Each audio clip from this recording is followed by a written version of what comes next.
So here we have Angron, Primarch of the 12th Legion, the World Eaters. Beast of a character, right? We want to get him into combat. So how do we do that? Horus Heresy,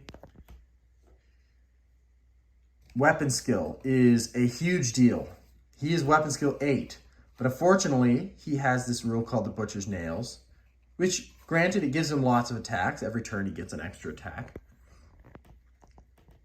But he also counts as weapon skill 3 when you attack him. He still counts as weapon skill 8 for attacking you. It's just that it's easier to hit him because he's so berserk and crazy.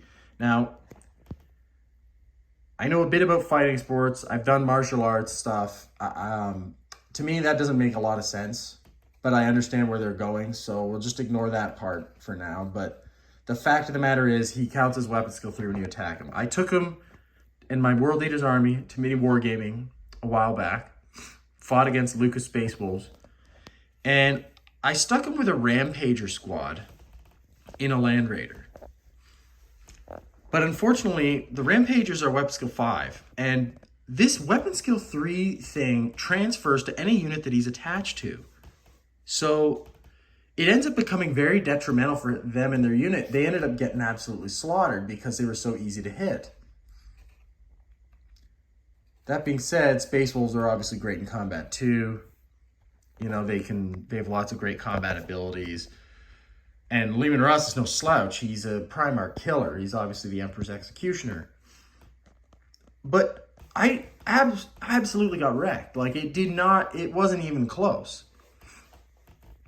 I probably could have leveraged the Chosen Warrior special rule, which we'll talk about that in another video, because that rule is probably one of the cheesiest rules in the entire game. But it also feels bad to exploit it, so I didn't do that in that case.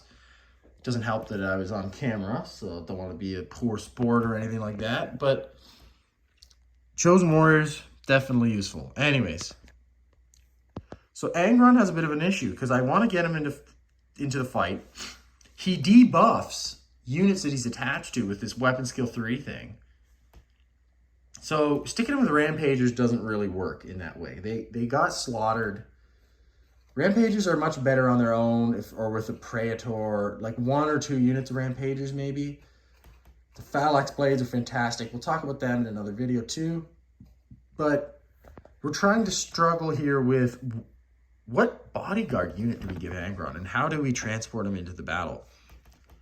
Now, a Spartan is a great transport, of course. It's a bit point heavy.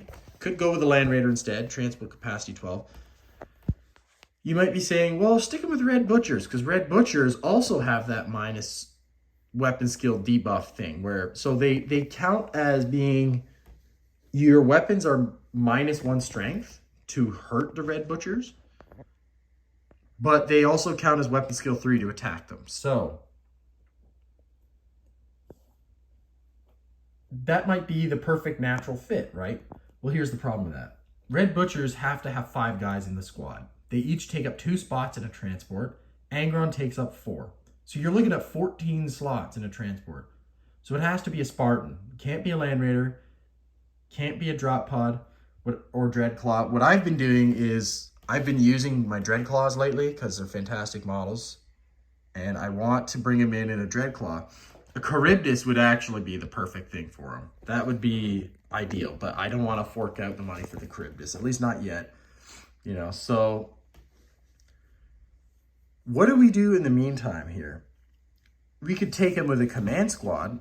The command squad, unfortunately, is weapon skill 5, so they would get debuffed to weapon skill 3 in terms of hitting back at them. So here's the solution I've come up with. I was thinking about doing Cataphracti Terminators. Okay, great for the Invuln. Slows them down a bit. Can't sweeping advance. But I mean, at least it's a Bodyguard unit. That's 4 wounds because they each have 2 wounds. 2 up armor, 4 up Invuln, toughness 4. Before you get to him. And the banner carrier is making the whole unit scoring, which is fantastic.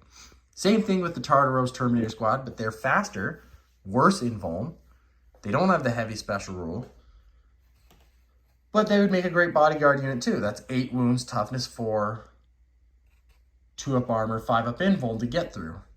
So, okay, that's decent. And you can arm them. They come with power weapons, combi bolters. You can arm them with decent close combat. But then I was looking at just the regular command squad, okay? These guys are toughness 4 still. They each have 2 wounds. And they have 2-up armor. With a breaching shield, they can get 5-up invuln. Now, that does make them a bit slower, but that essentially makes them as tough as a Tartaros Terminator. But the key part here is they only take up 1 slot in the transport, and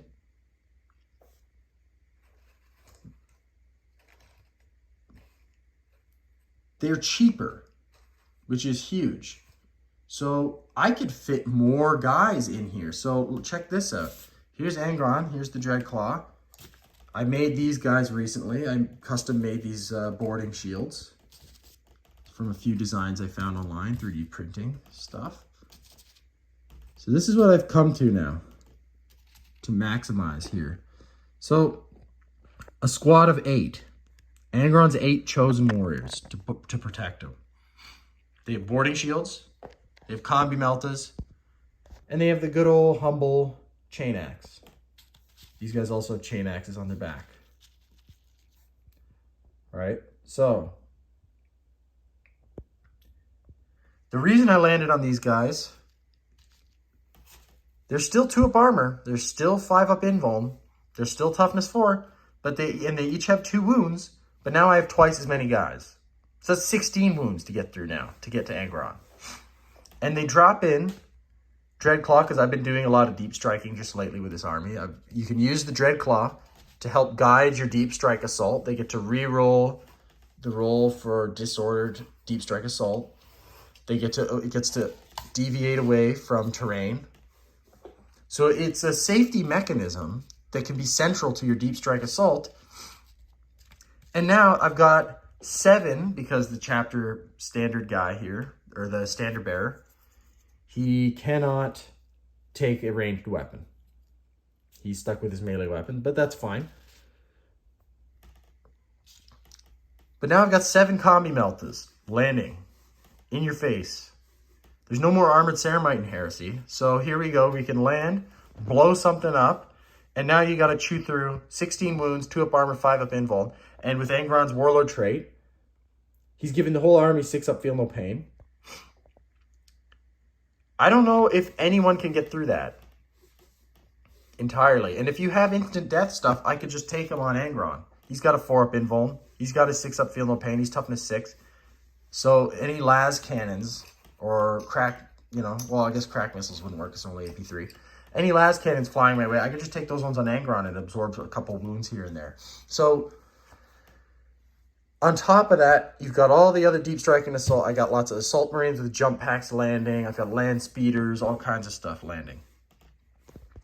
And now these guys are landing and they're blowing up a heavy vehicle, Kratos, Spartan, whatever. So that's my plan with these guys. And the reason I don't kit them out with better close combat weapons, they just have chain axes, is because these guys are here to nuke something with the combi meltas and then absorb wounds. With the chain axes, there's still no slouches. But I'm not spending all those points to give them all power weapons at this point. Angron on his own can kill whole units. He's really good. These guys are here to protect Angron while he kills stuff.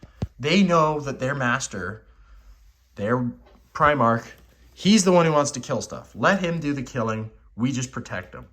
So that's the idea with these guys. Let me know what you think. What kind of unit would you run Angron with? What kind of unit do you put your Primarch with? How